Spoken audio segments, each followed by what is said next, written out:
Howdy and welcome. The Atheist Experience is live November the 3rd, 2002. I'm your host, Martin Wagner. Ashley Perrien, my co-host, as always. And back for another round is Arlo Pignotti, one of our favorite guests. Thank you for coming back on the show. We are sponsored by the Atheist Community of Austin, nonprofit educational organization promoting positive atheism and the separation of church and state. ACA holds weekly meetings every Sunday morning at 10:30 a.m. at Hot Jumbo Bagels, which is at 307 West 5th Street, downtown between Guadalupe and Lavaca, except for the first Sunday of each month, when we have our lecture series in the Longhorn Room of First Cafeteria at North Cross Mall. Today being the first Sunday in November, we had a really interesting talk today from a couple of graduate students in linguistics, I believe it was. Yeah, linguistic, and they may have been linguistic, but they were linguistic anthropologists. Anthropologists, but specializing in linguistics. Yes. And they deal with these indigenous peoples in the Amazon basin. Yep. And told a lot of fascinating stories about trying to keep this language from becoming extinct. Languages are becoming just extinct like species, and at a rapidly increasing rate.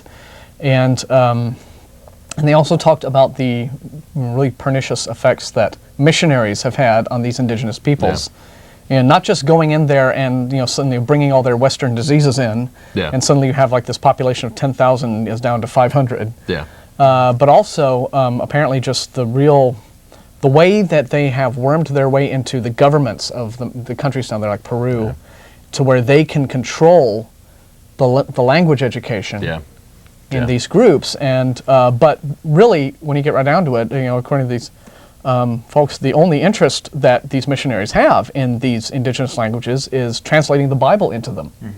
At that point, they stop. They don't really care about the culture. They don't care about the language for its own sake. They just want to get the Bible translated, and they've had a really devastating effect upon these people. So they're down there trying to preserve a little something of what, A really interesting lecture. Natural earthings. I wish I could have been there. I took some anthropology classes at ACC, and we got into that, about what missionaries are doing in small tribes. And even, it's strange, like the Christian Network Trinity Broadcasting paid Kenya like millions of dollars to, they bought a small tribe to have them dance around on their station. It's ridiculous what they do to these people. And there's a lot of crazy stories. Like often, they'll talk them into building a church, the tribesmen into building a Christian church, but then what they get in return for it is a TV VCR and Rambo movies.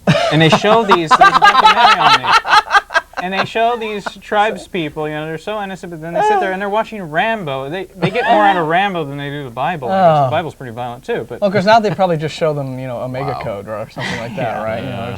Left Behind. Yeah, TBN makes its own like hyper-violent Into the World movies now, so.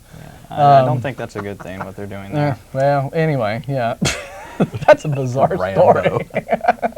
And what's amazing, he supports those good Christian American values. Yes. But what's funny, though, is to see the missionaries try to debunk the superstitions of the natives there, because they'll start talking about seeing ghosts or worshiping dead ancestors, and they'll try to say, no, I saw it, and it's funny because they're playing the skeptics. The Christians are playing the atheists. They're trying to say, no, it's not, it's not real. This isn't. I mean, most fundamentalists will take the, they'll try to say, well, that's real, but it's Satan. But these ones are actually just trying to debunk it and just say it wasn't there. Somebody needs to have a talk with the missionaries. That's called irony. The word for today, children, is irony. Let's say it together. No. Wow, that's weird.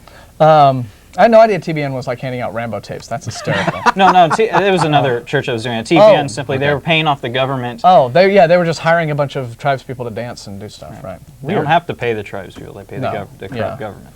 So, anyway, let's see, what are the other announcements? Well, there's Godless Gamers. That happens every Monday night, 7 o'clock p.m. at Russell and Virginia Glasser's house. And Atheist Happy Hour is a Thursday evening event to about 7:30-ish or so at Antonio's Tex-Mex, which is near the intersection of Highway 183 and I-35. So, boy, I'm bright. Look at that. Yeah, really, I'm lit from above. There we go. Saint Wagner. It's sort of like... But people trickle into happy hour throughout the evening, so if you show up at 7:30 and you don't recognize anybody, just hang loose, because people turn up. Let's see. Godless Americans March on Washington was yesterday. in Washington, D.C. Apparently, they had a really good turnout, between 2,000 or 3,000 people, I've heard the estimate was. 8 of them were from our group. I'm told that it was a blast. I've seen a few photographs. Looks like they had lovely weather, a lot of speakers. You know, the expected confrontations with, you know, Christian hecklers and stuff. But on the whole, a good event. And somebody from that gang is, you know, from our little contingent is going to come next week on the show and talk about it. I'm going to see if Jeff Jones wants to come on. Speaking of Jeff Jones, we would like to thank him and Jill Ford for, especially Jill Ford, because she did the work on our new banner. So you notice that, it's very lovely, and so I want to thank her for that. As well as there's a local merchant, local business who actually created the banner, donated it to the group, and we very much appreciate that. Thanks very much. So all for a new look and moving forward with a new season. And yes, it's great. Stuff. And we finally got the name of the show on the banner. Yeah, for a change, right? And we got rid of that like horrible booger brown that the color of the old one was, which was just like it wasn't us, just wasn't us, just wasn't our color. So anyway, okay, let's see what else do we have. Nonprofits radio program. Takes place every Saturday afternoon at 2 o'clock p.m. at the atheistnetwork.com website. That's hosted by Jeff D. It's an hour and a half of just talking about current news, news analysis, banter back and forth, interactive chat rooms so that listeners can participate. Saturdays at 2 on your home computer, atheistnetwork.com. It's an MP3 stream. Knock yourself out. It's a very fun show. And the University Atheists and Agnostics are a brand new, well, they're not brand new anymore, semester's half over, but it's a new, to us, UT student organization for atheists and agnostics. And they have meetings every Fridays at 4 at Parlin, room 310. And there's an email address to find out more information about that group if you are a UT student or faculty member. And that's apparently that group's gone great guns too. He's got now it's settled into a mode of the regular people who are turning up, and so congratulations on Charles Tabany, the guy, our member who founded that. And so moving on, what other announcements? I think that's pretty much it, right? I've covered everything. I believe so. Yeah, I'm just like, I'm so in the mode that I don't even know what I'm talking about. And also, and once again, for Jill Ford, and not only does she do lovely banners, but she, our new issue of our newsletter is out, and she's just really cracking on. This one's current. This is like current up to yesterday. Yeah. Yeah, so she must have burned some midnight oil on this.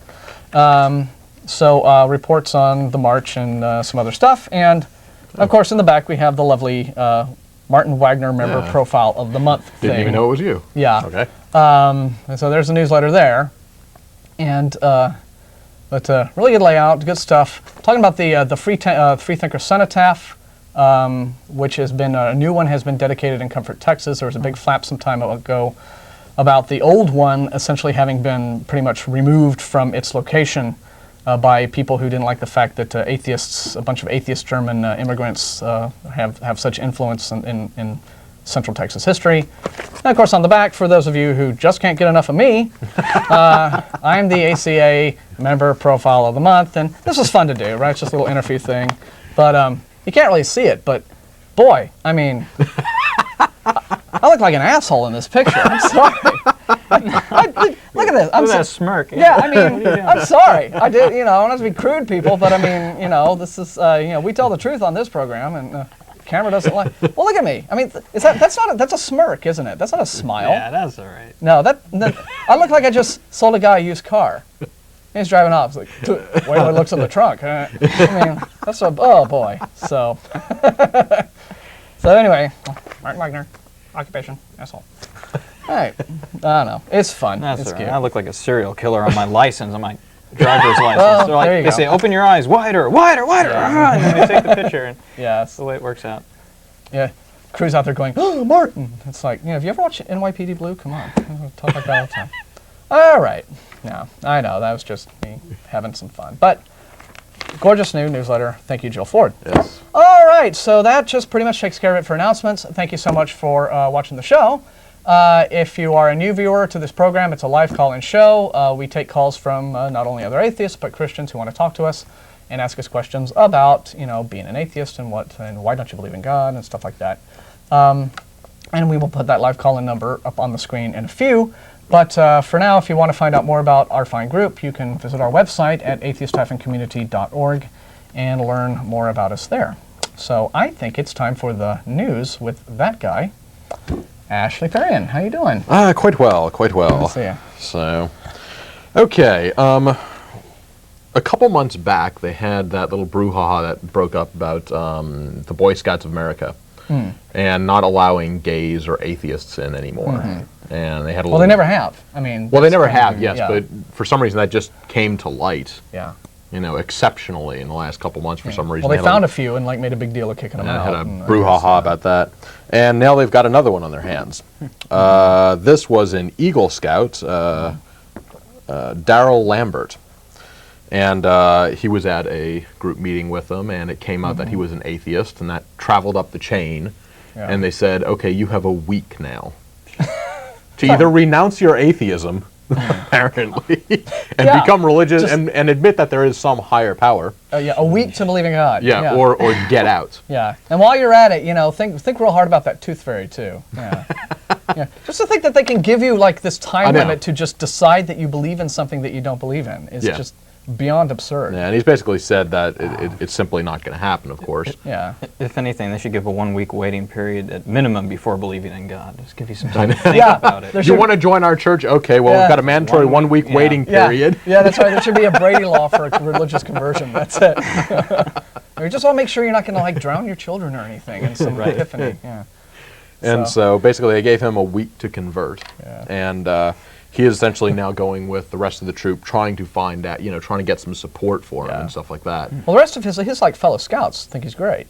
I believe so, yeah. Yeah. That's kind of how it sounded in the article, at least. And his parents, who are somewhat religious and also work in the Scouts, are obviously 100% behind him. This kid, this young guy, is a really brave, courageous guy. He's got principles, which I think isn't that kind of like what the Boy Scouts are supposed to be about, being principled, exactly, and having and standing up for what you think is Which right. Is what got me about this whole article. Yeah, is that any group that discriminates against some people for whatever reason, they've always got something behind it. They've got a reason for discriminating against gays and atheists. Well, now hang on. In some way. Well, they've got a stereotype in their mind that these people can't be as good or something. They're not doing it just for the fun of it. What is behind their discrimination is essentially these preconceptions and these negative stereotypes that they have.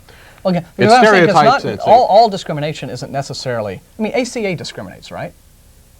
I mean, if a Southern Baptist wanted to join our group, we'd just kind of look at him like, dude, why? I mean, and we don't. But again, there's always a reason behind that. Yeah, but and with our group, we make it abundantly clear. Oh yeah, for obvious reasons. Yeah, exactly. The reason we would discriminate against them is because chances are they would have some ulterior motive to getting in. Yeah, or we just make it abundantly clear that ours is a group for atheists, and we're not making use of public land either. Yeah, we're not like the golf community of Austin, and but if you're a Christian, you can't join, and we didn't tell you that first. You have to have some, or you have to have some specific. We're not presuming to be one thing, and then suddenly you find out we're something else entirely. Yes, but essentially, there's hidden agendas. You have something in your mind that you're discriminating against these people for a reason. Whether it's justified or not is a whole separate topic, but you're doing it for some reason in your mind. Now the problem with this is an Eagle Scout, which I think is the highest rank you can get, other than Scoutmaster and whatnot. And so this. How many merit badges does he have? 37, I believe. So he's done pretty dang good. Yeah, he's proved he can do this. And exactly, he has proved that he can do this. He has proved that whatever misconception they had about atheism probably doesn't stand up. Yeah. He's proved that he's just a regular guy. If he was some kind of atheist troublemaker, he wouldn't have been able to get 37 merit badges. Or he's not even a regular guy. I mean, he is the exceptional sort of citizen that they want. Exactly. He's done 1,000 hours of community service in his senior year. And it's an extra bonus to his mental state that he could do all that without prayer, without make-believing in Jesus watching over him, all these little things. But it doesn't matter. It doesn't matter.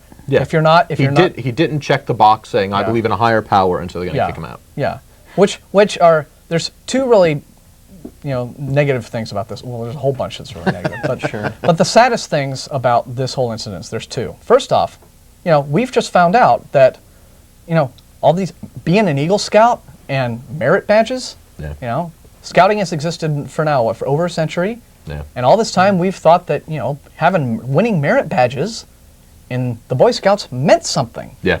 It was like a badge of achievement. Yeah. But guess what? Now we found out, no, merit badges don't mean anything. 10 years in the Boy Scouts, it doesn't mean anything. Okay? Being an Eagle Scout, it doesn't mean anything. When you get right down to brass tacks, all that means anything to the Boy Scouts is that you believe in an invisible man. Check the God box you're in. Yeah. That's all that really matters. To them, a brand new Boy Scout who's only been in a week and has no merit badges and won't get any for a while is a better citizen than this atheist kid who's been in 10 years, has won 37 merit badges, is an Eagle Scout, and has done over 1,000 hours of community service. It's a big sham. Yeah. Merit badges don't mean anything. I could go to a supermarket, plunk a quarter in one of those little gumball machines, get those little plastic trinkets. Guess what? That is what merit badges mean. Okay, your merit badges, 37 merit badges, mean exactly that much. All they're proving is they have no values. Yeah. They're proving that their values are a big con. It's a big sham. Mm-hmm. Yeah. Okay, they really only want one thing. It doesn't matter how the people actually are, what kind of people these actually are, and what kind of achievements they can do. And sad thing number two is, as an adjunct to that, this could have been an opportunity for the BSA to learn something. Exactly. They could have looked at the situation. Holy cow, whatever our discrimination was, whatever we believed about atheists, maybe we should rethink that. Yeah. Because apparently there's somebody in our ranks who made it up to Eagle Scout is doing one hell of a job. Mm-hmm. So maybe we shouldn't discriminate against atheists anymore. Yeah, maybe everything we think about it, maybe they're not these evil monsters with horns. Yeah. But they didn't choose to do that. They chose to go with the route of, being bigoted. 1 week or you're out. Yeah. Now that's fine. If they want to be a private organization and advertise themselves as the religious Boy Scouts of America and discriminate against unbelievers, they can do that. That's fine. If they want to make that part of their charter. But then to say, but what the guy did, who was like the district counselor, right, or whoever the guy was that the kid had his little debate with. I mean, what that guy was doing. If you want to say, look, we just don't want atheists in our group, okay. But that guy went into like out and out hate speech. Okay, he was saying atheists can't be good citizens, and wow. I mean, apparently they can. Well, if he had said, okay, black people can't be good citizens, or Jews can't be good citizens, okay, he people would not be around today. Yeah, I mean, but it's okay to say it about atheists because it's okay to be bigoted against atheists apparently. Yeah. Mm-hmm. So really, so the BSA blew another one, and folks, it's just a big sham. They're they've conned generations of young American boys into thinking that they're actually a worthwhile group. There's still a minority left where it's okay to bigot against atheists. That and French people. I hear a lot of it seems like you can say anything about French people, no one objects. But French people. Anyway. All right. Well, that's my little just soapbox on that. Yeah. Just because it's such an unfortunate, unnecessary, thing. It's not just the stereotype that causes the prejudice, and the prejudice causes even more stereotype. It's feeding off itself like that. Yeah, one of these circular things. Give us some good news. It would be really nice if they decide to change their policy on that over this and recent brouhahas. It would be really nice to see is it still being challenged? Yes, I have not heard of any solid decision. I mean, has the week passed for him to Well, this article was on Tuesday. We'll see. Now that doesn't say exactly what when it was decided or anything. Okay. Well, I haven't seen any articles saying that. Any updates on it. Well, hopefully next week. This atheist Eagle Scout is brave to take this on. Yes. What I'd really like to see is that if he's kicked out, I'd like to see the bravery of the rest of the people in the group and the scout leader to have the bravery to say, look, we'll quit and start our own organization if it has to be this way. I hope they don't just try to forget about it. Yeah, that would be disappointing. Have people drop out of it. If they kick him out, it will confirm everything I just said. That merit badges mean nothing. Scouting means what nothing. You've actually done means absolutely nothing if you don't believe in God. Yeah. So actions don't matter. All right. Okay. That is the Christian argument, right? Actions don't matter. Yep. Morality has to come from God. One way. Yep. So. Cheer us up, Ashley. Give us some funny stuff. Okay. Funny stuff. Okay. There is Robert Paul Rice. He is somebody who is currently in prison for 1 to 15 years for armed robbery and assault and stuff like that. And when he signed up, when he filled out his form to go into prison, he filled in that he was a Druid. Apparently, according to him, he said he was a Druid. According to the spokesman, prison spokesman Jack Ford, said that it shows that he's a Catholic.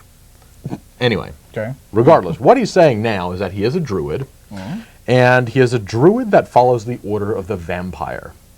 And so what he's doing is actually suing the prison for not offering him the vampiric diet, which he now wants. He wants to drink blood? He wants to drink blood and be allowed conjugal visits with a vampirist. Well, I'm sure there are many, tough guys in prison who'd be happy to. Who'd be happy to take on that role. Yeah, who'd be. And so yes, he is asking. Filthy joke time. Yeah, okay. He is asking for a vampirist to come in once in a while and service him, and also so that he can drink her blood. Again, I'm sure there are plenty of guys in the cell block. That'll be a vampire. So he's tried to sue the prison for not being allowed to follow for not respecting his religion. Yeah. And now, luckily, the court was smart enough to say, you have got to be frickin' joking, and throwed it out. Right, here's some highly concentrated high C. It's completely ludicrous, and they tossed it out pretty much immediately. Yeah. So that was a good Still would have been fun if they let him go with it for a week. Yeah. You sure you know what you're asking? Experiment. Okay. Bubba, come in. Get a load of this steak. All right. And fouler and fouler by the minute. And so the prison said they actually offer 5 diets: a kosher, a medical soft diet, a full liquid diet, an alternative diet which is vegetarian, and a Muslim diet. So he can choose any of those. They said, hey, pick which one you want, take what you want, leave behind the rest. Well, he wanted the liquid diet. Order his steaks really rare. Yeah. Anything. But they said, nope, sorry. So Okay. they're discriminating against his religion now. That's right. Next thing you'll know, they'll kick him out of the Boy Scouts. He believes in a higher power, I guess. Oh, that's right. So he's in. He's better than the other kid. Wow. Okay. All right. And go on to the last one. Actually, go on to this. Well, this will be quick. Yeah, it's a quick story. You want to do that next week? Because let's spend a little time on that. Yeah. Okay, all right. We'll do that next week. So this is actually a pretty quick story also. Yeah. There was an incident that we did news on a couple months back where a couple, during a youth church group meeting or something like that, one of the kids became a little bit rowdy and stuff. And so what the priest and the lady did is, instead of calling the parents or saying get out or something like that, they held him down on a table and prayed over him and started speaking in tongues. And so they actually they held him in this room. They forcibly held him down on the table and started praying over him to try and convert him. And so I think his mom saw this or heard about it, and he told his mom, and then she brought them to court, of course. And now it has come back. They have been fined $100 each. And also, who was it here? Their son, 18-year-old Joshua. But the kid was 18? No. Oh. This is the priest's son. Oh, right, okay. Was 18 years, was charged with second-degree false imprisonment, but there was no evidence. They dropped that against him. But they pretty much held him down. They wouldn't let him leave, and they started chanting prayers and nonsense. Speaking in tongues over him. Yeah, and babbling over him. And so they started. Yeah. So they've been fined $100 each now. Weird. And basically the judge said, come on, you could have called the police if he was being troublesome. You could have at least called the parents. Yeah. You don't have to frickin' tie him down to a table or whatever. It's not a religious right. At least they didn't start, beating on him with a big stick or something. True, which it could have been a lot worse, but... Boy. Like those guys here in town. Yeah, exactly. Which we're waiting for just some sort of update on that case. Yeah. A few months back, a couple of brothers, there was an 11-year-old boy, I guess misbehaving in Sunday school class, and they held him down and apparently beat the hell out of this kid for over an hour and a half or something. It was a long Wait a minute, time. maybe I heard wrong, but I thought it was because he couldn't memorize his Bible verses. Something. He wasn't. And I would... he wasn't. Sounds vaguely familiar. Pulling his weight or whatever. But I mean, they beat him so hard he had kidney failure. Yeah. And nearly killed him. And so, Yeah. So they got arrested, and we're hoping for some like really rough justice on that, because that's just utterly uncalled for. And nobody pulled their kids out of that school. Apparently it's okay with them. Isn't it disturbing? Wow. Well, no, I have heard that the church did lose some members. Oh, they did. Okay. But that is true, though. I mean, that's what stayed. fundies will do, is that they will like make excuses and rally round, right? So it is very strange that they'll do that circling the wagons thing, when there's just something that's so obviously wrong that you just get out. Just get out. Yeah. Weird. Yeah. Boy. So, oh well. At least they got something. Yeah. Some justice was done. That's the news. But not here. Right. At least not yet. So. Wow. Oh no, we're glad to have you back. Thanks. Yes. But we have just a little thing to talk about first. Yeah, share your Halloween experience. I want to hear that. We had a most enlightening Friday evening, did we not, Ashley? Yes, it was very enjoyable. Why don't you start? Okay, we had the caller last week that called in and said that there's a virtual hell in Austin. Now, we'd heard about these up in Dallas and whatnot, and around the country, where essentially it's a Christian church. They set up a Halloween attraction, and they have little dioramas and little play acting things where they'll have people taking drugs and dying, getting abortions, getting into drunk driving accidents, all that kind of stuff.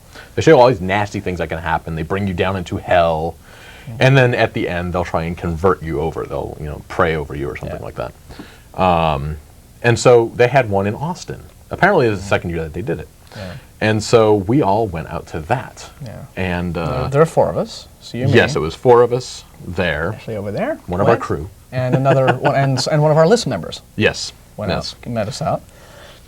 And you just missed us. But you would have loved it. But now, you'll get the vicarious experience here on the show today. And you said, did they actually call it virtual hell? Yes. So it's not a hell house, it's something else? Well, it's a similar brand. They're in no way affiliated with the Dallas or any other group. Yeah, the Dallas thing was set up. It was created to be franchised out to other churches. Right, yeah. But I think they came up with their own or something. Yeah, they had said several times during the evening that they are in no way affiliated. Not affiliated, with it, so. Because one of the things that was surprising was that this one didn't have the gay guy with AIDS or something like that. They didn't do any homosexuality. I've seen the documentaries about the hell houses. Yeah. You have an ordered package. They send you several barrels of fake blood. Yeah. and they made use of it. They made use of it. I tell you.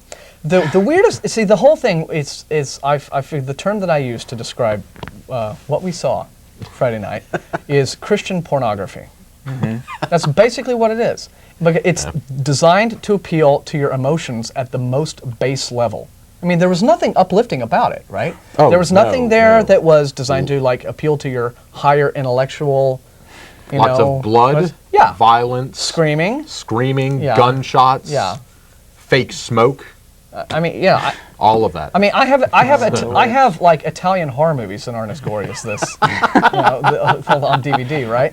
But I'll tell you, so the weirdest ones, okay, there were some that were fun and really hilarious. There was we had the horny teenager scene, right? Where you have they're in the car and we're oh, rock on, it's sinning time, let's go. And then the girl's but we don't have protection. And the minute she says that, the guy blows up and has this big fit, and it acts like Lee Ermey in Full Metal Jacket, right? Just screams at her like a drill sergeant and tells her, if you get pregnant, you have to go and get an abortion. You have to. Now why she just didn't tell him, and get out of the car, and like most girls with 3 brain cells would do, is beyond me. But I guess she goes ahead and stuck it gets out. Yeah, she stuck it out and got pregnant. So we're marched into the next little room, and it's the abortion clinic. Yep. And I got this queasy, nervous feeling in my stomach because it's not going to be good. No, because given everything we'd seen up to this point, right? I mean, because there's splatter all over the place, and so I'm oh great, and because I'm just waiting for gouts of blood, to just come out, and right. But they kept it kind of tidy, which was very nice. Clean. But obviously there was a botched abortion going on because the girl starts screaming her head off on the table. And we worked out that it's probably because this is one of these weird abortion clinics where they use strobe lights. And so I figured out that it can cause problems. The message of this scene was, if you're going to get an abortion, don't go to a clinic where they use strobe lights so the guy can see what the hell he's doing. Right? Seems to me. Well, so. It's a botched abortion, and they're implying that this is the way abortions are. Yeah. And so, anyway. Done with lots of smoke. Medical strobe lights they use. And now from there, we segued oddly into this rave. Okay? Yeah, which went on for entirely Forever. too long. Yeah, I mean, it was, Yeah. in this rave. You like get to dance and meet. Yeah, I mean, they just had the disco ball, and they were all sitting there dancing around. And there's swinging this the thing techno and stuff going like on, and it's going, and it goes, and it goes, and we're like, boy, they're gonna like play a whole Moby album or something. I know. I mean, before- is this just that rave Yeah. is bad? I was thinking this one's really rather light compared to the other ones. Well, I was thinking that, were we like supposed to start dancing? So I'm kind of like thinking that we're supposed to get into it. And then one of the girls on the dance floor, I guess, remembered her. She's like, oh yeah, I'm supposed to have had too much X. And so she keels over and dies. And then we get ushered out after like waiting for her to do that for 20 minutes. And then, and then they had the big Columbine exploitation scene. Yes. Which was also weird, right? Well, first off, they went ahead and they like reenacted this whole Cassie Bernal martyr myth, right? Yeah. Where the whole, do you believe in God? He pulls still away doing the that. desk after hearing the prayer. Yeah, like- points a gun at her head and said, "Do you believe in Jesus?" Yeah, like he's already whacked half the class, so they're all laying there dead. And he's like, Jesus, Jesus. And goes like, and pulls the thing over, and she's like, And then this is kind of what I like, actually. She was all fearful. Yeah. He points the gun at her and says, "Do you believe in Jesus?" She's like, and she goes, "Yes." yeah, and I mean, all of a sudden What? it's this, power. Lord. yeah, Yes, that's mercy. realistic, sure. No. But then they cut the scene and got us we're at let that out. moment before she actually got shot. Yeah. As Okay. we're walking out, bang. And I'm wondering if they figured out. But see, I didn't hear that. I only found out I later. didn't know. But I was the whole time I was thinking, well, maybe someone figured out that if they showed someone confessing Jesus And then having them get shot anyway, it might be hard to close the sale at the end of the thing with the audience, right? So but they ushered it out. And then I was told later on, Ashley told me after we're out of the classroom, she's shot in the doorway leaving, Yeah. right? Now, So and she down falls out out, the door. which now confuses me completely as to the whole point of the scene, because I thought what they were trying to do was show us a brave Christian martyr. Yeah. Okay, but Instead, she a was martyr, running away. yeah, a martyr is not somebody who is shot in the back while running for their lives. Right. Okay, that's not a martyr. That's a statistic. Okay, Yeah. I mean, Wow. Okay. so that kind of confused me. But then finally, last thing was we ended up in hell. Okay, Which, again, Following. Now, they brought it out on the list. Ironically enough, you walk up into hell, yeah, and then walk up after into we're hell, done, we and walk then you back walk down Down into into heaven. heaven. down was- to heaven, which which was was a pleasant, little bit but- odd, but yeah. Yeah, But anyway, in hell. yeah. How do I tell you this, my boy? We're in hell. Up there in hell, yeah. Yeah, which it was almost the voice they had there for Satan. Yeah. But Of course. apparently what happens in hell is you end up in this rather dark waiting room where Satan talks to you on a TV.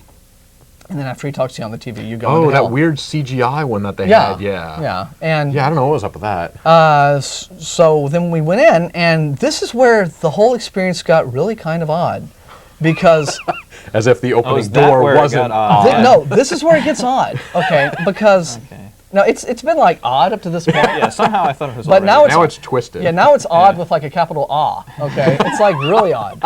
It's like they walk us through hell. Hell apparently consists of, it's a big smoky room with like red lights and Bars all around it. and you have like demons in black sweatshirts who come up to you and go, "Arr!" So, Oh, that's not so bad. Which is about as convincing as it was. and I thought I can handle that, right? But what was weird was the actor, right, who was playing Satan. Okay, and he has a big Satan mask. Now he comes out and he immediately fixates on me. Now, to be fair, 4 from the ACA went. Yeah. There were 2 other people with us. He's the only one who had the ACA shirt on. I none of told us. all you None of guys. us. I know. I Yeah, didn't I'm have raising, one. The other 2 atheist people community didn't have. boss, so I wasn't gonna like So not. to be fair, Yeah. he was the one with the atheist plastered on him. Yeah. So. So maybe that had something. Yeah. Also, I probably had this smirk going on it too. But anyway, so he comes. He like walks over to me and like looms over me. Yeah. It's weird. I'm about 5'7". This guy's like 6'3". He's So tall. seriously, I'm talking. Weird, He's like yeah. doing this. Yeah. Yeah. And I'm like, dude, boundaries. And it's like, what did he think I was thinking? I know. He's like, uh-oh, the devil's looming over me. It's like, I'm not 9 years old here. You're an actor in a mask, dude. I work on films. Okay? You're an actor in a mask.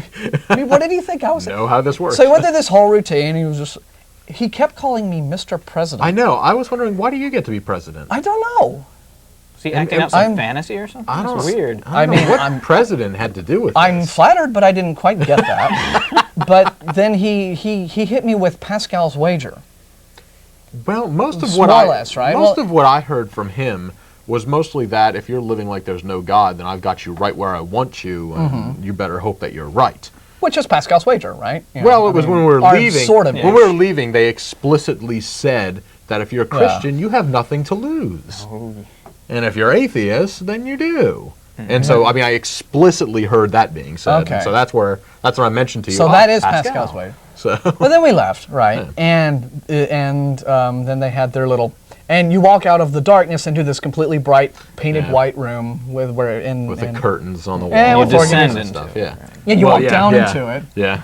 and this is where you get the sales pitch. And by that time, I was just, so we just kind of sat there like, whatever. And I mean, I really kind of felt just queasy to my stomach because, not because of what we saw in there, right? I mean, I've got all kind of horror movies and blood and stuff like that, but it was just the exploitive nature of it. Just the fact that it was, not only was it just, let's scare the crap out of people and think that will convert them to our faith and just wallow in all of this depravity and negativity, but that also, it was just so alien to me that this room with guys in demon masks going, "Reh," and, walking around like, the people putting this on think those guys actually exist. Like, these kind of monsters are real. Yeah, they think this is all real.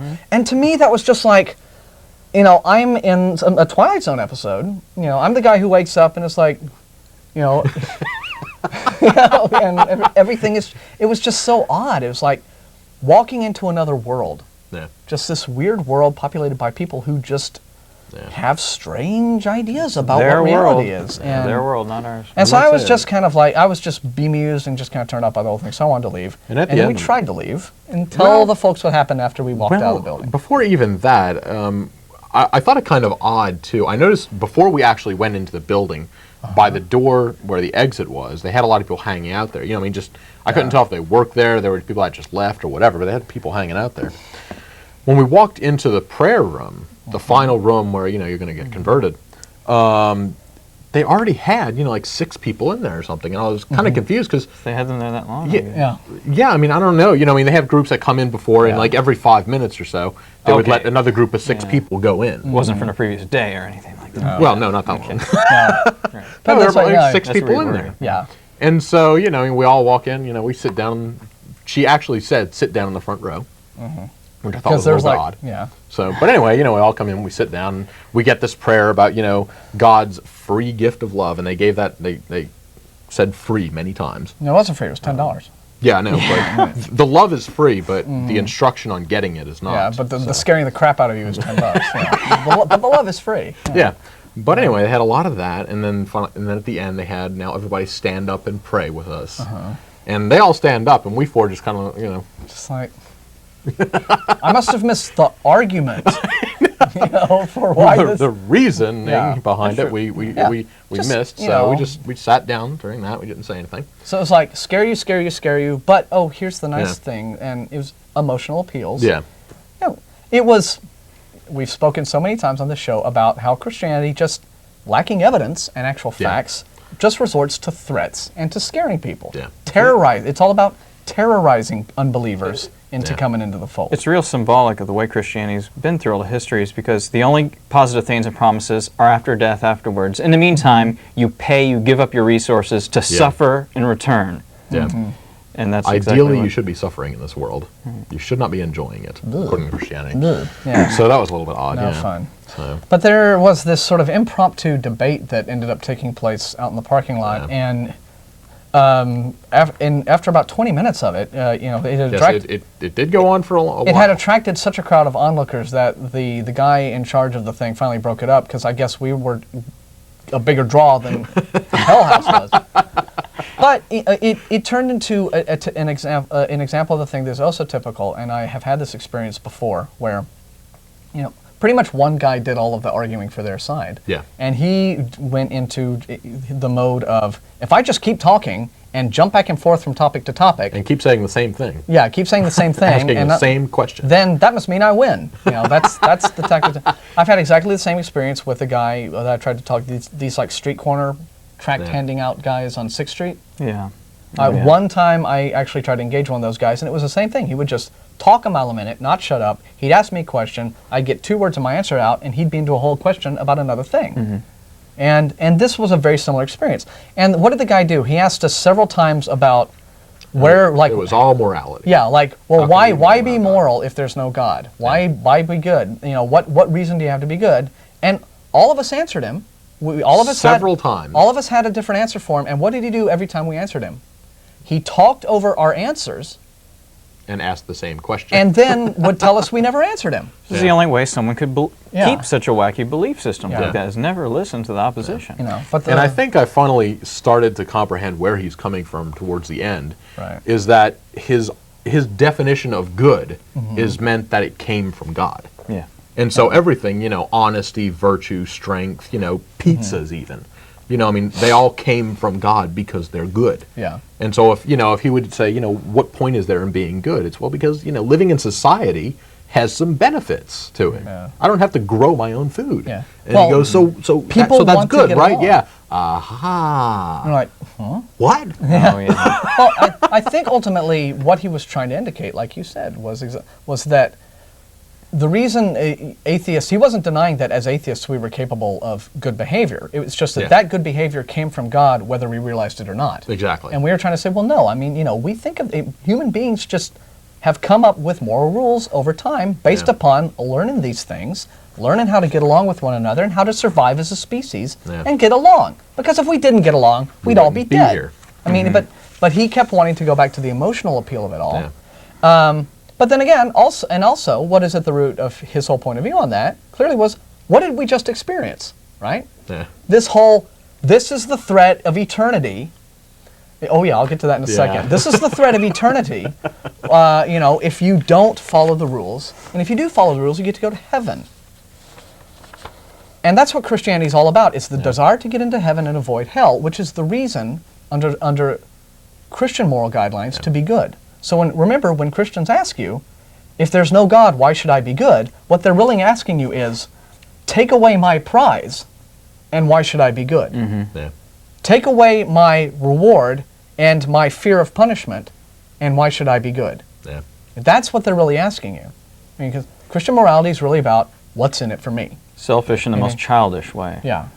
Whereas secular morality is just based upon actions have consequences. We can observe this. Human beings learn, and we get along. It's trial and error. It's imperfect, but at least it's real. I mean, you can experience it, and you know what's going on. Yeah. You know, the guy wasn't unfriendly, but he was just all over the place and annoying, but we nailed him on a couple things.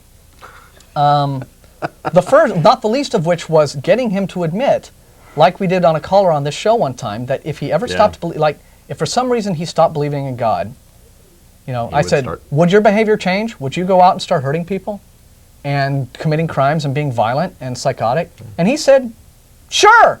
Basically, there'd be nothing to stop him, so why not? And we're like, whoa. It's crazy. It's like, why? He, some reason, had this innate desire to go out and hurt and kill people. But he didn't. And when he said... again, we just argued him into a corner where if he had changed his argument at the last second, that would have, you know... And he kept undone the last and he kept minutes. rattling on about situational ethics, you know, which Christians seem to think means total moral anarchy, which it doesn't. Yeah. But he said, just to get really quick to the point. I mean, I said, give an example of a moral absolute, and he said killing, and then I mentioned war, and he said, oh well, the Bible only says thou shalt not murder. And well, that's the situation determining whether killing is right or wrong, right? And then he said, exactly. I know. Like I was wondering, what did I miss here?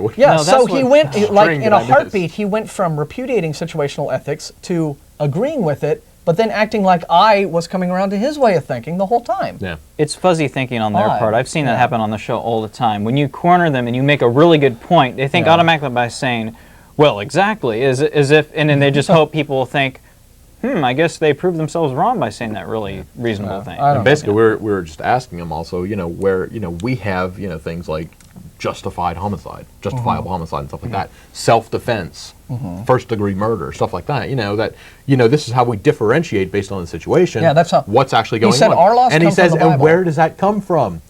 And we go, well, you know, we made it up. No, it comes from the Bible. And I was like, where is second-degree murder defined in the Bible versus first-degree murder? That's what Michael said. Versus homicide. Yeah. Well, Michael said... Apparently that's all in the Bible. The guy said, all of our laws come from the Bible. And Michael said, well, now wait a minute. We've just been talking about murder. Our laws differentiate between first degree, second degree, voluntary manslaughter, involuntary manslaughter, justify this and that. And then the guy, and he said, that comes from the Bible. And we're like, where is second degree murder in the Bible? It was just, it was funny after a while. But finally it broke up. And as I think, it's kind of time to break this up now. But yeah, weird experience. And again, the one funny thing too, I noticed when we first walked in there, looked up on the wall, and what was a big sign that they had inside the gym? There's no place like home. There's no place like home. That's inside virtual that's where hell. That's where I felt I was that evening in the land of Oz, and with weird string. But our number to call us live is 477-2288. We're gonna go ahead and put that number up on the screen. Arlo, we're going to let calls rack up. We're halfway through the show now. We should go ahead and start racking up calls and taking some calls. But just to reiterate, while the calls are racking up, we didn't go there to be obnoxious, to mock. Like I said, we had absolutely nothing to say. It was no debate or anything until we walked out. We were asked. Exactly. They had said that we're trying to get, little reactions from every group that comes out. And so they brought over the camera and everything like that. And, but it was just said, strange. What'd you think and what about your group and all that kind of stuff. So, what have you got for us today? Boy, I always have paraphernalia. I want to share something that I did for Halloween. Oh, okay. Not quite as exciting as what y'all did, but well, the way I see it, what I did is an idea for, sort of evangelical atheism. And it's very hard to do that. But there was a party where it was some friends, and they invited, there was like 40 or 50 people there. And it was a theme, a dress-up theme. The costume was pimps and prostitutes. And I thought, that's not really my style. I'm going to try to do something different. I'll try to be creative. I'll dress up like the original historical pimp, Abraham. And I got myself a robe, and I grew my beard out a little bit. And it was funny going to the shop to get this because I'm asking for a biblical costume. And they're like, oh, is this for your church? I'm like, well, no, actually, it's a hoe and pimp party. And I explained to the person I was selling it to. But I was actually able to make people understand. You guys are thinking smart ass. Abraham is the original pimp. Because, and on the back, I had Abraham, original pimp, on my back. And it said Genesis 12, Genesis 20. Those are the two chapters of the Bible where Abraham pretends, he tells everyone his wife is his sister, which was half true. It's his half-sister he married. And he pimped his wife to Pharaoh once because for some ox, asses, slaves, and servants, and all this stuff he got. That's pimping. I'm sorry. Yeah. And then he did it again to save his own life. He was threatened by Abelum, what is it? I don't remember the guy's name, but that's can be found in Genesis chapter 20. Wow. So the guy did it twice.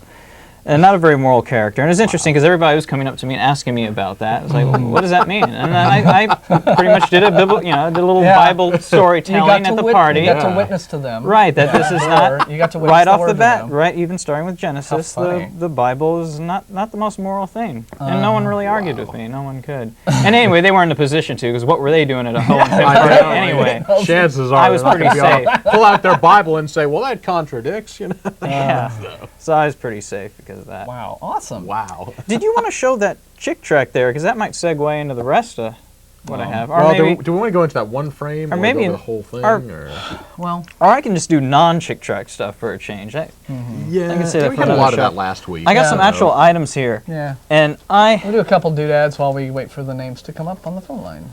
I want to show something that came to me in the mail. Okay. Because that's a great way to get holy paraphernalia. Sometimes it just comes to you. And I got this envelope that says, God's Holy Spirit said, someone connected with this address needs this help. And I thought... and it was assigned to the new current resident. Yeah. Wait, hold that up. I mean, they're just people think you're making this up. We're not. Yeah, this is real. So you gotta zoom in on that while you're zooming on the envelope. I'm going to take the contents out here. Yeah.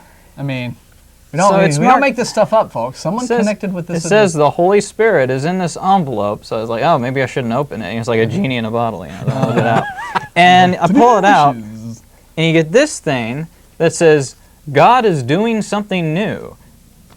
And you open that up. It's a sealed thing, and you open it. And you're like, it's your Willy Wonka ticket. okay. Apparently, God's doing something new. What is okay, that about? what the hell is this? And then there's a letter with it. God's Holy Spirit is in and on this holy letter. Please read this urgent word in the Spirit that came to us concerning you or someone connected with this address. They always say this address. It's not my address. I think they send this to everybody. Well, This is so very important that we had to rush this letter to you before we left to enter into this secret place of prayer for you. We see some. They enter into a secret place of prayer. Right, they're a secret prayer group, and they meet in a secret place. In an underground NORAD bunker. Yeah. Under a mountain. We see something leaving heaven, heading towards you, and I'm like, whoa, It's a piano. an anvil or something? Yeah. Or someone connected with this address. Don't miss a word of this letter of faith. ... Read it slowly. Is this a Christian chain letter? Do you have to send 20 copies of this to all your friends? Well, let me. Yeah, I'm not. Yeah, I guess If you send me one, I swear I will kill you.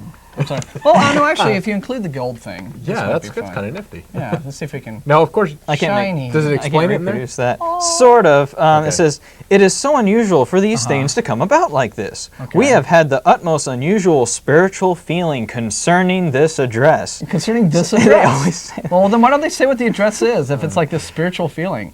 Since we started to go to this secret place where the Lord is leading us to pray, Okay. we are mailing this letter to tell you about this. We feel the Spirit of the Lord is coming upon us with a word unto you in the financial curse in bold. Okay, so what's the punchline? Yeah, so anyway, and they're just saying important. It sounds like, one of these pyramid schemes or something. Yeah, it's a big It all chain comes letter. down, it's a big long thing, elaborate instructions on what to do with this stupid dinky little Willy Wonka ticket. And they say to put it in your wallet and to sleep on it. To sleep on your wallet. They want you to put it in the wallet and then lay down on your wallet.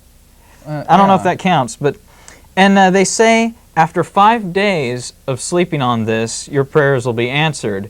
But the catch is you have to send them $20 the next day after you receive this. It's a contradiction. Yeah. They want you to sleep on it for 5 nights, but send it back. Well, Yeah, did they send say the money the day send you get it. $20, not that? No, they do. They say to return this. Oh, you have to return that.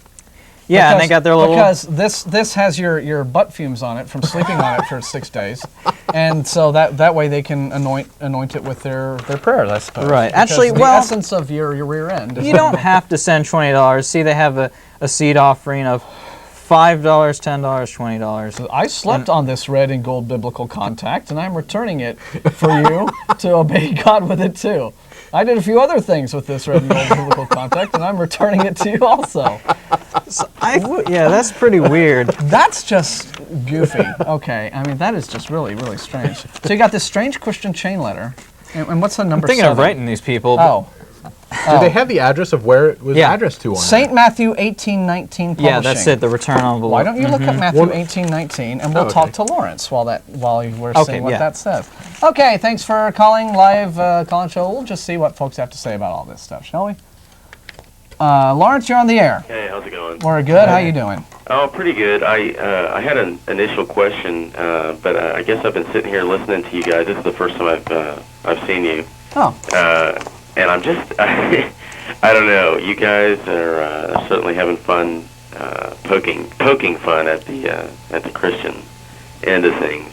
Well, we've been experienced to some of the weirder aspects of it where you can't help but have that reaction. Right. I think somebody's got to do it. All right. I didn't know if there was like a recent bubble of something that had occurred that just. Well, there was Halloween. There was the hell. Yeah. We went to the virtual hell house. Oh, okay. And so that's kind of what sparked it off. All right. All right. Well, my question is, I listen to Art Bell just about every night. And it's become like a religion basically at this point. I'm a night worker, and it just gets me through the night. But there was a guy on there a while back called Matthew Alpert. Okay. Are y'all familiar with him at all? It doesn't ring any immediate bells, but I'll check him out. His theory is, I guess, and he's written a couple of books that that certain people's brains are configured in a certain way because of the way that they grow and what have you, and that because of that predisposition, they some of them become spiritually inclined in this way or that way, and then some of them are not at all spiritually inclined. And I just didn't. If you're understanding what I'm saying. Yeah. There was something not too long ago, actually. I can't remember exactly, but what they found was that your willingness to accept religion, or it was actually an experiment. What they did was found out... Oh, is this a dopamine thing? Yes, okay, exactly. Yeah. They would have these random symbols drawn, and they would flash it up really quickly, and they say, did you see a face in that? And so it's basically seeing things that aren't really there. It was a Like pattern seeking. Pattern seeking thing. Like anthropomorphization or whatever. So, yeah, that sort kind of thing. And I think they found that the more dopamine you had in your brain, then the more likely you were to find these things. Yeah. And so basically what they did is they take a whole bunch of skeptics and they start flashing these pictures, and they get a certain number, that 50% of them are seeing pictures and 50% aren't. Then they gave them injection of dopamine. They upped the levels of it. They did the same thing again, and it was higher. True enough. Yeah. And so there are some linkages there. Right. Between. There's also a situation where, and I have the name of it. There is a section. There is a section of the brain, which angular gyrus. The angular gyrus, which when it is electrically stimulated, creates the out-of-body experiences that people have been reporting having for a lot of time. It's this feeling of there are areas of your brain that deal with like how you make associations. Like, this is the extent of my body, and then this, and the camera is X many feet away from me, and it's how you sort of Judge your brain me from it. Yeah, it's how your brain differentiates you from your surroundings, and you handle spatial relationships. Yeah. And when you mess with that part of the brain, your whole concept of spatial relationships goes completely wacky. And you do have this feeling of actually leaving your body, sometimes being in other areas of the room, being above, being below, being completely dissociated, Feeling seeing that other you're one with the universe. One with the camera. Other presences, like detecting maybe that there are other people in the room, even if they're not really there. So it has been shown that there's all sorts of strange things that can go on with brain chemistry that can create spiritual feelings. So right on. So it's I've heard that as well. interesting field to study. It really is. Well, thanks for your response. Hey, well, we appreciate your call, and thanks for tuning in. Have a good one. Thank you. What's interesting is people don't even have to believe in supernatural things, have this out-of-body experience. Sure. And like Richard Feynman, the physicist Richard Feynman, I was reading a great book called Surely You're Joking, Mr. Feynman, which is the story of his life. And he did his experiments where he'd be locked and floating in water in a completely dark enclosing. Yeah, sensory deprivation. Isolation. Right. Yeah. And after a while, he could feel his perception, his point of view, instead of being from his head, you make it feel like it's floating down a bit to your chest and to the side. And he would tap the water, like his hand would be down here. You tap the water, and it feel like it's right by where he is. It's like as though he's perceiving from there. And it's interesting that he could have that experience, but of course, he's a hardcore rationalist. He knows that this is just a little trick. Yeah. And Ganzfield experiments do the same thing, a similar thing. When you're floating in the isolation tank, you have like no reference point. You can't feel ground. You're floating there, so you don't know if you're up, down, high, low, where anything is, and so that messes with your perceptions. And the Ganzfield, that's where like they put the ping pong balls on your eyes, and eventually everything grays out because of the way of the light stimulus going into your eyes. So you have like no visual input of your surroundings or anything like that, and apparently you begin to just hallucinate like mad. Yeah, your imagination takes over. So Bob is online too. Let's see if he has anything to add on the hallucination subject or anything.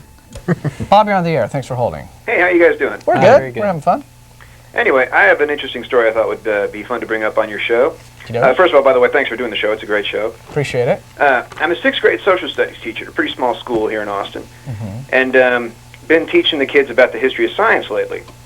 Not the science teacher does this. I do it because I'm the social studies teacher. I teach about history and stuff. The textbook I use, it teaches about Copernicus, talks about Galileo, talks about Isaac Newton, talks about Albert Einstein, doesn't mention a word about Charles Darwin. Funny. Yeah. And I decided I was going to show the PBS show that was on last year to the kids, called Evolution. Right. Oh, I saw that. That's very good. That was a great show. Great show. The first episode is just about Charles Darwin's life and how he came up with evolution and everything else. And this has been causing a couple problems at the school. Some of the parents have been calling me. The administration is not very happy with me, and it's just causing a big fuss. Darwin's pretty important. You can only discover man's origin once. That's pretty much what I said. Yeah. And whether you subscribe to evolution or not is kind of beside the point. He was still a very, very, very important figure in our current science, and so even if you don't believe in evolution or whatever you want to call it, he still made an impact. Yeah, that's what I've been trying to say to the parents, because they always ask me, when they call me up after this came up, they call me up, well, what's your religion? And I don't talk about my religious beliefs with parents or students or anybody. And I try to say, well, even if you don't believe in it, it's still really important. But they don't even want to hear that. They do not want it even mentioned to these kids. Okay, well, then stop mentioning any kind of war, any kind of bad person in history, because, I don't want to hear about them either. Don't teach your kids about Hitler. Exactly. Why should they need to know about such a mean, horrible man? Exactly. Yeah, scary reason. Yeah, but of course, even That's if... horrible. And of course, the reason I want to do it is because these kids have kind of straight-laced all their life. They've been growing up, never being taught anything about it. And, if they go to high school, go to college without understanding any of this stuff, then it's going to really set them back from other kids. Yeah. I'm curious. I'm sorry. I was just going to ask, though, it seems that usually it's parents who have problems with this. Have students had a problem? Some of them, yeah, but most of the kids don't. Most of the kids seem to think, all sorts of biology is just really interesting. They, kids love to know about animals and how, why animals are different and stuff. And so the idea of evolution really seems to excite the kids. And that's great, yeah. So it wouldn't be fair for them to not to have to suppress that. But it's the ideology and the dogma of religion has now become so woven into our culture that you're just going to get people. I mean, it's shields up, Captain. Anytime this scary subject is mentioned. Yeah. And that's really a shame. But I think that you should stick to your guns and do your part, because you're aware of the value. Of what real education is all about. And as there's an article in a recent issue of Scientific American, with debunking creationist claims or the misrepresentations of evolution, and it wrapped. No, wait a minute. This was the U.S. News and World Report article actually. A few issues back, had a very positive article on evolution, which focused on why it should be taught, and not just on the usual, well, it's this big controversy, da-da-da-da. And it wrapped up with the very sensible statement that right now in a high school in America, there's a good chance that there is the student who is going to be the guy or the woman who cures AIDS. Yeah. Okay? And that student is going to have to understand evolution. Okay? Because the HIV virus is evolution in action. It's like evolution so fast you can witness it. The way it becomes resistant to new drugs, and we get new strains of it all the time. And you have to understand evolution to understand how to cure diseases, to understand anything about the human body. Right now in a high school in America, I hope that he's in a research lab right now in America, and just 2 weeks away, but probably right now in an American public school is that student who is going to go on and be the scientist who comes up with the AIDS vaccine. Yeah. And that kid is going to have to understand at least the rudiments of how evolution and the natural selection process works. But they're being denied that because of the fears of this religious community who don't even understand what evolution is for the most part. Just see it as being, it's a threat to our religion, or we'll go to hell, or what have you. And another thing that occurs to me because when I was talking about it with these kids is that I was like the first person in their entire lives that ever mentioned the word evolution and didn't immediately denounce it as being from the devil or from Satan or anything else. That actually talked about it in a fairly positive way. And how old are these kids again? These kids are about 11, 12 years old. Oh, well, good. Then there's hope. I mean, Well, you're a man of principle, and we really admire that. We need like 10 bajillion more teachers like you. I really admire that, because in middle school, I had science teachers, but they were wimps on it. They would, the textbook would only have 1 or 2 pages on evolution, and they wouldn't even go through that. I was really deprived of it. I didn't know anything about evolution until high school. I was lucky to have one good teacher. I'm so glad I had at least one teacher who I could talk to about these things. I didn't really even comprehend fully just like how the mechanisms of natural selection and Darwinian theory worked until into adulthood. When I read The Blind Watchmaker, that's when I finally began to. That's the book that made it make sense to me as a scientific layman. Yes, that and Dawkins' other book, Climbing Mount Improbable. Mount Improbable, too. And then there's just some of his River Out of Eden and a bunch of, and that was like, okay, now I get it. Gee, it's kind of easy, actually. Yeah. So I'm really proud of you, and I hope that other teachers take your lead and just stick with it. Okay. I think you're the reason why we need to save America's public schools and not like throw money into vouchers and stuff. Well, thank you very much. Appreciate your call, sir. Thank you. And if, as you mentioned, you want to continue to object to evolution on religious grounds, at least if you're educated in the basics. Yeah. Maybe you can be objecting to it knowing something about it. Exactly. You can at least make an intelligent argument against because evolution rather than just saying, well, we came from rocks. Yeah. Because I will tell you right now, in the nearly 3 years that I've been doing this show, this is an atheism show. It's not a science show. It's not an evolution show. But evolution comes up because it's a big bugbear with Christians.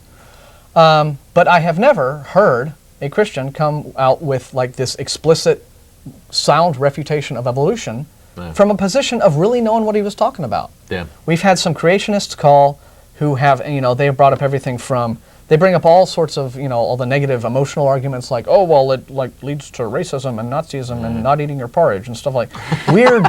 And, we've had guys, bring up all these long, like the Paluxy Riverbed man tracks that were carved by hand people, or the all of the frauds, or the moon dust, or just all these wacky theories. But if you would at least have if every student would have an opportunity in our public schools to just learn the basics of it, then if you still want to have objections to it, fine. But at least you'd be objecting from a position of knowing the basics. Yeah. Arguments from ignorance rarely win. Yeah. So. Yeah. Unless you're just shouting the other guy down. True. Then you only win because he gets disgusted and walks away. Jay is on line 3. Let's see what he has to say. Hello, Jay. Yeah, Jay? I've got sort of a question, but then I'm going to give a comment on what y'all were saying while going that levodopa. Okay. The dopamine? Yeah. Okay. Because it's given to people with Parkinson's. They Yes. do hallucinate. I know. I don't have it. I got friends that have it that got when they overdose. Oh, I see something out there. There's nothing there. Wow. And I know that for real. So Wow. dopamine. But anyway, what I didn't know they gave that to Parkinson's patients. I have heard of that before, yeah. Interesting. Yeah, it's there. Oh. Anyway, what I really called about was to find out something, because I've gone by since I know, like I said, I've got friends that are elderly. Pretty soon they're going to pass away. Yes, sir. So I've called, and in the funeral home, there would be a lot more expense because they asked for this and everything else. They said you've got to be embalmed before they can put you down in the ground. So now I know there's people that sell caskets, up here up and down. They're a whole lot cheaper. They just say the casket, bring us a death certificate. But if you do that and you go out there to the actual cemetery, there's got to be proof you've been embalmed and all this other stuff. So I'm going to ask a question. Where do y'all see the way to get a shortcut and cut back on the expenses? Oh, wow. You know what? What? Steve, in control room, I think that we still have that phone number up in our little titles bank. There is, find the thing about funeral planning. There's a phone number. I don't remember the exact thing. Steve, if you could scroll through titles, I think it's still there. We've had questions about, like, there you are, Austin Memorial and Burial Information Society. And there's a phone number at the bottom of the screen. 480. Yes. 0555. That's right. Yeah, when you're old, you need glasses. And you have to see Austin that. Memorial and Burial Information Society, because we had an episode a few weeks back where we had a caller ask us about, say, like, secular funeral planning. Yeah. That was when Karen, the first time Karen Glasser was on the show, because she's a social worker and deals with the elderly and that sort of thing. So they would probably be able to give you that information if you call that number. Because if you go straight to these companies that sell you the casket, oh, well, they want to sell you a nice, expensive casket. Yeah. no, they just, it's more reasonable. Yeah. Okay. And all he said is, I see. Yeah, but when you go actually to the funeral home, Okay. the same casket is almost $1,400 to $1,500 more. Okay, I see what you mean, yeah. This is what I'm saying. It's, I don't know, when you get older, there's a lot of money going down. You don't have to pay anything. Yeah, I know. I say get me a big cardboard box around me. Take the money and have a big party or something. Yeah. I don't need it anymore. He wants to wait. Yeah, I want to be shot out of a cannon. Okay. So no, I'm not really. I don't know. But try calling that number. They may be able to give you information on like financial alternatives, and especially so that you don't get taken by some real by some the funeral home that wants to just take you to the cleaners. So all right, sir. Well, thank you for your call. Thank you. You have a good day. I say for me, when I die, throw all the money at it you can. Put me in a freezer, have me chronically frozen. I want the works. Yeah. True. If I'm going to go that route, yeah. If I have a chance coming back, I would like to take that chance. Yeah. So say that's true. Yeah, put me in a kangaroo suit and throw me off a tall building or something. Do something creative. We each have our own style. Have fun with my cadaver. I'm not using it anymore. Michelle is on line 1. Let's see if we've thoroughly offended her. Michelle? Yeah, it's me. Hey, how are you doing? Pretty good. Thank you. What can we do for you? Actually, I was calling for the teacher that called a little while ago. Oh, right. Okay. I was just going to put in a shameless plug for John Coons. Oh, right. Your arm, week, Michelle. We can't offend you. Yeah, this week is coming up is CAST, the Conference for the Advancement of Science Education. Okay. Teaching. And John will be there, and if the teacher wants to look for him, his last name's Koonz. He's been through the same thing you're going through right now. Okay, Conference for the Advancement of Science Education. Where is this happening? It's going to be in El Paso. I think it's Wednesday, Thursday, and Friday. Oh, good. Well, boy. And John will be teaching a workshop on how to teach evolution. Oh. So he could probably have some hints on how to deal with the parents. Okay. And how to try to, I think he would always start the year out trying to diffuse the situation that, just bring it out in the open. We're not here to step on anybody's religious beliefs, but this is what the science is, we understand it, and that's what we're going to talk about in this class. Sure, yeah. And anyway, so you might want to check, talk to him and see if he can give him some pointers. Okay, John Coons, our very own. We haven't seen him in forever, but yeah, I'm glad to know he's still out used there. to be one of our co-chairs, and is going to be out at this Conference for Advancement of Science Education in El Paso this coming weekend. So that's quite a trip. But, and the embalming, it's a lie. You don't have to be embalmed in the state of Texas. You just have to be refrigerated or buried quickly. Yeah. But they tell you that you have to do it so they can charge you for it. Right. What they want to do, what the Burial Society said is they push this, you have to have a final viewing, your family needs to have closure and all this. And if you have that, then you have to be embalmed. Ah, okay. Right. Okay. But as long as you refrigerate, somebody takes the body somewhere, they refrigerate it, or you're buried within, I think, 24 or 48 hours, or cremated quickly. Yeah. You don't have to be embalmed. What? I know what I want to do. I have a whole new idea. when everybody's seen the movie Seven, right? Yeah. The disgusting scene with the big fat guy. Yeah. Yeah. Well, and then they had the autopsy scene with the big fat guy when he was dead. And that was a big fiberglass cadaver made up by the makeup department. And on the DVD, on the commentary, they said that what Brad Pitt wanted to do was, for the wrap party, he wanted to buy that fiberglass cadaver, hollow it out, and fill it full of bean dip. And I thought, that's what we'll do at my wake. We'll hollow me out, we'll have hors d'oeuvres. Oh, no, okay. Oh. Yeah. Can't beat that. I remind you of that South Park when they were with the seamen and they went to the morgue. Okay. All right. Thanks, Michelle. All right. Take care. Bye. We'll lay you out. We'll take your rack of ribs and stuff. Replace it with beef ribs. Arlo, you just have this look on your face like, why do I even know this man? I don't care. Oh, with all the stuff you collect, come on. All right, Gary's on line 2. Gary, you're on the air? Yeah, this is me. How you doing? Terrific. I just called because the theme behind it says that the atheist experience. I think you guys should make the name of the show The Thinking Experience. Well, we try to, yeah. Well, I find you guys very not entertaining and enlightening. The points that I have to make is that I get away from the theological aspect of whatever, and I look at things differently. I look at things as like alpha, beta, gamma, and delta people, the 4 levels: feelings, beliefs, facts, and ideas. And I believe that I think that most people stay at the lower levels before they can't join the full human adventure. In other words, what I'm saying is they never reach the alpha level. You guys, I believe, are the alpha level. You think, you accept full individual responsibilities, and your ideas grow, and you construct new ideas from the old ideas. Oh, well, we appreciate the compliment. I've never heard of those distinctions before, but it's nice to know that you think we're at the top of it. Well, I just got back from a movie. And you guys have got to go see this thing. It's called Time Change. It's over at the... I've heard of it, yeah. Oh, boy.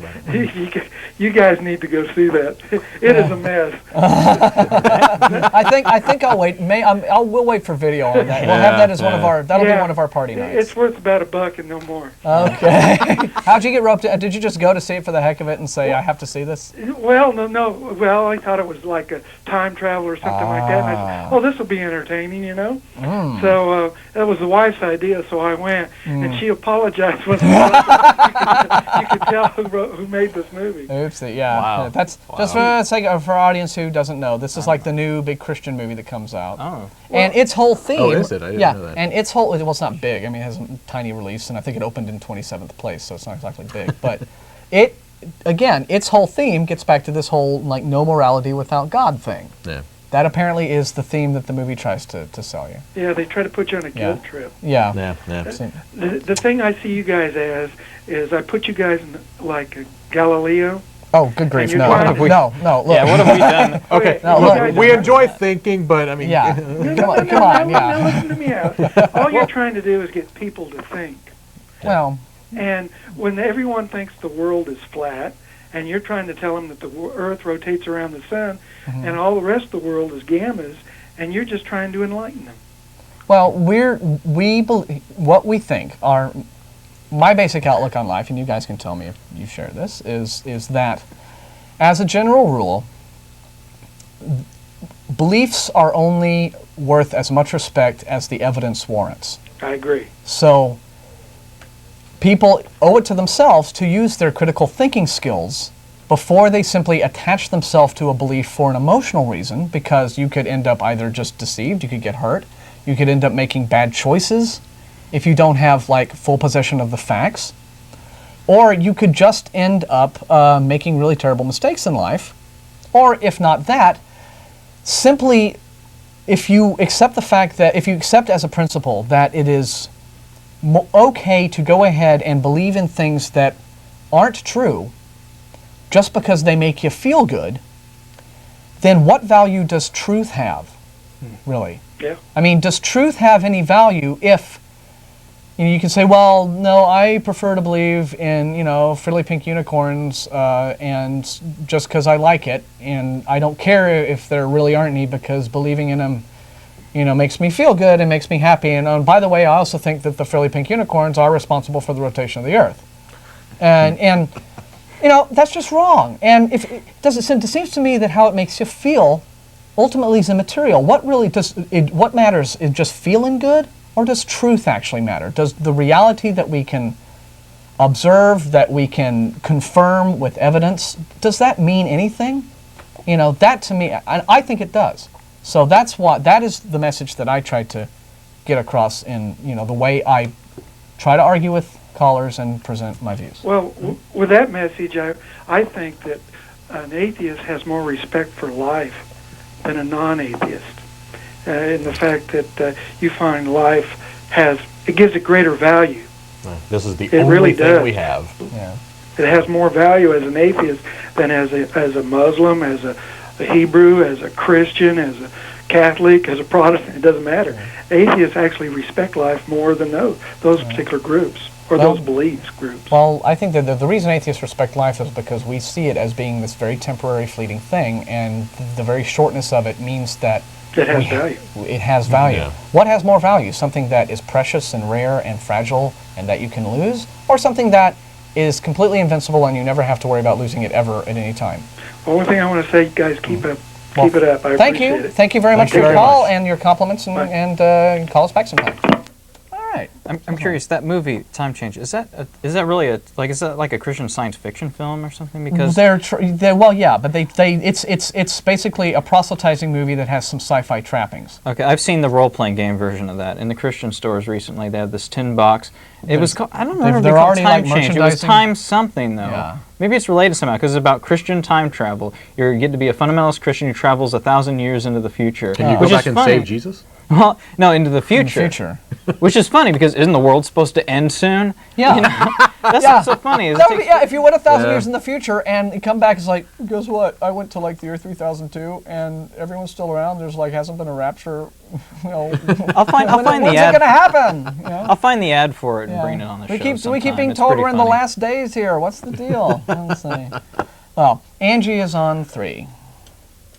Angie? Hi. Hi, thanks for holding. Hi. I'm a Christian, and I was just flipping through the channels, and I have a question. Yes. I don't know quite the philosophy behind the atheism or anything. Okay. However, I do know that is it true you don't believe in any type of a higher power or a being that you would worship to at all? Any kind of supernatural being. I mean, there could be a race of aliens that can, create planets out there. But we wouldn't worship them. I'm pretty certain of that. Wouldn't bow down and worship them. So. Right, okay. There could be something more powerful. There's people that are, smarter than some of us. We're not going to worship them and do everything they say, and neither should a Christian to a God, I believe, even if there was a God. Yes, because the problem is that the term God really has never been clearly defined, right? And we have thousands of religions all through world history. And everybody seems to have a different idea what that word means. Okay. And so even if so the first thing I would have to do is get something that was like a clear operational definition of what a God was. And then, should I worship it? Well, then that's a whole other question. But generally speaking, an atheist is just a person who doesn't believe in any gods. Okay, I've established that. That's what I thought. Okay, the question, I have like a two-part question. Okay. The two-part question is, first of all, I don't know if you're married or if you have children, or of course everybody has someone who they're very close to and they love. If this person is like in a life or death situation, what would you do in that circumstance? Like if you're in a hospital or you're standing there looking at your child or your mother or your wife or your best friend, how do you feel? Is there anything like as a Christian, I pray to God. Okay. And I have comfort in that because I truly believe. Yeah, and we understand. That's where I was wondering. And we recognize that many people who are raised religious, and it's a part of our culture, right? So most people are just born into religious families. I was, a lot of people in our group came from religious backgrounds and became atheists into adulthood or for whatever reason. But we do recognize that religion is a thing that people seek comfort in. So we do recognize that it has that character. Atheists, what would you do? I mean, I'm just trying to understand. Sure. What would you do? Yeah, you go ahead. If your child is, I don't know if you have children, if your child is dying in a hospital and the doctors who, me as a Christian, I totally, believe in medicine. I'm all for that.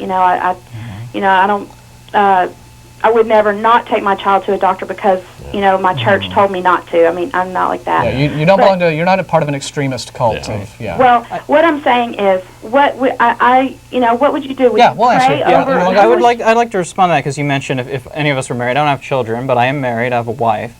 And, boy, if that happened to me, I know exactly what I do. What I would do. And first of all, I know what I wouldn't do. I wouldn't pray. I personally think that would be damaging for me to do when there's so much good I could do. For one thing I could do is to do everything in my power to raise money or to create money to pay for what treatment is required for this sick person, even if they're terminally ill, to make it as comfortable as possible for them. I would research constantly, nonstop, on what the illness is to help understand it and to help my wife come through if she was ill, to help her understand. Because it's probably hard for a sick person to actually research. I think a lot of comfort comes in understanding what's going on with you. And do you not feel sad or lonely? Oh, of course. Yeah, if that's just been. I don't think there's a connection between prayer and sadness. Because I've had an experience with my daughter who was afflicted with a temporary disorder, a neurological disorder, and it was horrible. But as soon as as soon as I just let go and let God, I know y'all have heard that before. She was healed, and that was so comforting to me. And because she was healed. That's what I was wondering. If you're not if you're saddened, or if you ever feel lonely, or of course. I mean, a common misconception, that believers have is that atheists are just these cold, emotionless machines. And of course, nothing can be further from the truth. We're people. We go through the same ups and downs that everyone else does, right? We suffer loss, but we just have different ways of dealing with it. If we need company, we do seek it out from our actual friends, our family. If everybody needs that sort of support, but you try to draw strength from that, and you rely on one another. And what I would also do if I had like a loved one who was terminally ill or sick, or just had a disease and they were in the hospital and they were touch and go and what have you, I would just be there all the time. But what would prevent me from falling into complete despair over the situation would be the fact that this person whom I love, who is ailing and ill, I would not be helping them if I were to become all emotionally unglued. I need to remain strong for that person, to to watch after them, to supervise what's going on with their medical care, and just to be there all the time, because I love this person, so I need to be the one who is alert and on point, because they can't be. They're weak, and so I have to be the strong one. And that would be the knowledge that I'm helping them by remaining strong and not caving. Now, sure, I'd probably have moments where I'd just like, excuse me, I'm going to go in the other room and be unglued for 5 minutes, but because everyone needs to have these emotional situations, but atheists deal with it differently. But I have a question. Would you object to someone? Do you have Christian friends? Any of you have Christian friends? Yes. My parents are devoutly religious. I have many Christian friends, sure. Okay, do you guys ask that people not pray for your loved one? I would not presume to tell another person how they should express their feelings. Oh, you don't tell them that then? No, I mean, if they wanted to, like, I would fully expect that if I had like a Christian friend, if I were in that sort of situation, that one way they would be handling it would be, including my ill loved one in their prayers at night. And it seemed that would be a thing that they do but I would also kind of hope that they would have enough respect for understanding who I was as an unbeliever, that they wouldn't try to, lean over the bed with a Bible and start praying. Compel me into, Martin, you've really got to do this with me. Come on, I'm using your head again as my a head prop. is another prop. I would hope that they would at least understand and respect me and not use that opportunity. And I'm sad to say, and I don't mean to imply that you would ever do this, but I'm sad to say that quite often I see that Christians do this. They will take a tragic situation and kind of, I don't think meaning to do it, in an offensive way, but just use that to try to kind of shoehorn, maybe this is where I can talk to this person about God. And atheists just don't, look, handle. We've got enough stuff to think about right now. Handle your grief how you see fit. You have the right to what belief you choose, but at the same time, be respectful, and and the respect will go two ways. Okay. Yeah. So, but I would never, tell anyone, don't do what you want to do. Just respect me. I'll respect you. And don't assume that because someone may do the practical thing and maybe not take the time to even cry, don't assume that they don't have emotions, because it's emotions that's driving them to do the practical thing. It's because it's so sad and terrifying and horrible for that person, and that you empathize with them. That's what drives you. That would create the motor in me to do everything to raise money and to research, to make life better for the person who's sick and to prevent their sickness. Oh, okay. Well, I just was always wondering that as a Christian, how that factored into an illness or death, or and if it would ever, if you were to witness a miracle, that if you really felt it may have been a higher power or God, a miracle, would you change your view, and would you become? Well, if I were to experience if I were to encounter anything that I considered to be compelling evidence for that sort of thing, sure, I'd reconsider my view. But still. Oh, but you're an adult. You have the right to choose. Yeah, but that's the deciding factor right there. About being alive. Yeah. I mean, we have the right to choose. But you're asking if we're convinced it's a miracle, will we then believe that there's a miracle? Well, if we're convinced it's a miracle, and we've already decided right there, it's I mean, it would be sure. If an event if an inexplicable event were to happen, it would certainly make me curious, and I'd want to know more. Yeah. I wouldn't want to ascribe any conclusions to what I'd witnessed until I knew more. But at the same time, sure, but I'll just, that's how I would do it. I would, sure, we're open, but it takes a lot of evidence, and extraordinary claims require extraordinary evidence. Well, thank you. We really appreciate your call. You have very good questions for us. Thanks so much. Okay. And feel free to watch again, and if you have more questions, that's why we're here. Okay. Thanks. Okay, bye. Okay. Oh, very nice. Okay. We've got to show the shirt. We are going to sign off on a close-up of... a little Halloween treat, because it's so nasty. This is a T-shirt. Yes. Zoom in on this thing. Yeah. And this is not a spoof. This is an actual Christian fundamentalist T-shirt. Yeah, go ahead. They sell these things, and well, okay. Are we gonna go to camera two? Never mind. Okay. Well, anyway. Well, trust me, it's mighty bloody. All right. Thanks a lot for watching our show. We are here every Sunday, 4:30 p.m. Reruns of the show Tuesdays on this channel, 4:30 p.m. Appreciate it, Christians. We don't hate you. We just think you're wrong. You're wrong. Thanks a lot for your calls. We'll see you next time. Thanks, Arlo, for coming back on. We'll Thanks have you for on having again me. real soon. More paraphernalia, more fun. See you soon. Bye-bye. Everybody have a good week. Here goes our love ring. Wait. I never time it.